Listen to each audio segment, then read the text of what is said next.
ഉപതെരഞ്ഞെടുപ്പ് നടക്കുന്ന വയനാട് ചേലക്കര മണ്ഡലങ്ങളിൽ വോട്ടെടുപ്പ് തുടങ്ങി. രാവിലെ 7 മണി മുതൽ വൈകിട്ട് 6 വരെയാണ് വോട്ടെടുപ്പ്. രാവിലെ മുതൽ പോളിംഗ് ബൂത്തുകളിൽ വോട്ടർമാരുടെ നീണ്ട ക്യൂ ആണ്. അതേസമയം 2 മണ്ഡലങ്ങളിലും പലയിടത്തും വോട്ടിംഗ് മെഷീൻ തകരാറിലാവുകയും ചെയ്തു.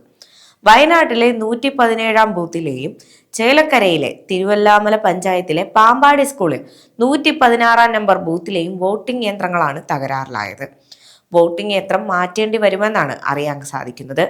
അതേസമയം രാഹുൽ ഗാന്ധി MP സ്ഥാനം ഒഴിഞ്ഞ പശ്ചാത്തലത്തിലാണ് വയനാട്ടിൽ ഉപതെരഞ്ഞെടുപ്പ് പ്രഖ്യാപിച്ചത്. വയനാട്ടിൽ രാഹുലിന് പകരം ഇത്തവണ കോൺഗ്രസ് സ്ഥാനാർത്ഥിയായി മത്സരിക്കുന്നത് പ്രിയങ്ക ഗാന്ധിയാണ്.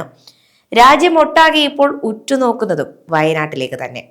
പ്രിയങ്ക ഗാന്ധി കന്നി അംഗത്തിന് ഒരുങ്ങുന്നു എന്നുള്ളതാണ് അതിന് കാരണം. കൂടാതെ BJPക്ക് വേണ്ടി നവ്യ ഹരിദാസും CPIയിലെ സത്യം മൊകേരിയുമാണ് രംഗത്തുള്ളത്. ആദ്യമായി ജനവിധി തേടുന്ന മത്സരമായതിനാൽ പ്രിയങ്ക ഗാന്ധി മണ്ഡലത്തിലെ വിവിധ ബൂത്തുകൾ സന്ദർശിക്കുന്നുണ്ട്. 16 സ്ഥാനാർത്ഥികളാണ് വയനാട് ലോക്സഭാ തിരഞ്ഞെടുപ്പിൽ ജനവിധി തേടുന്നത്. 7 മണ്ഡലങ്ങളിലായി 14,71,742 വോട്ടർമാരാണുള്ളത്. അതേസമയം MLA ആയിരുന്ന രാധാകൃഷ്ണൻ ലോക്സഭയിലേക്ക് ജയിച്ചതിനാലാണ് ചേലക്കര പുതിയ ജനപ്രതിനിധിയെ തിരഞ്ഞെടുക്കുന്നത്.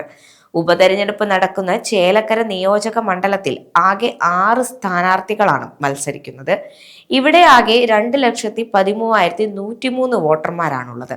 30 ഓക്സിലറി ബൂത്തുകൾ ഉൾപ്പെടെ ആകെ 1,354 പോളിംഗ് സ്റ്റേഷനുകളാണ് ഉപതെരഞ്ഞെടുപ്പിനായി ഒരുക്കിയിട്ടുള്ളത്. കൽപ്പാത്തി രഥോത്സവം പരിഗണിച്ച് മാറ്റിവെച്ചതിനാൽ പാലക്കാട് 20-നാണ് വോട്ടെടുപ്പ്.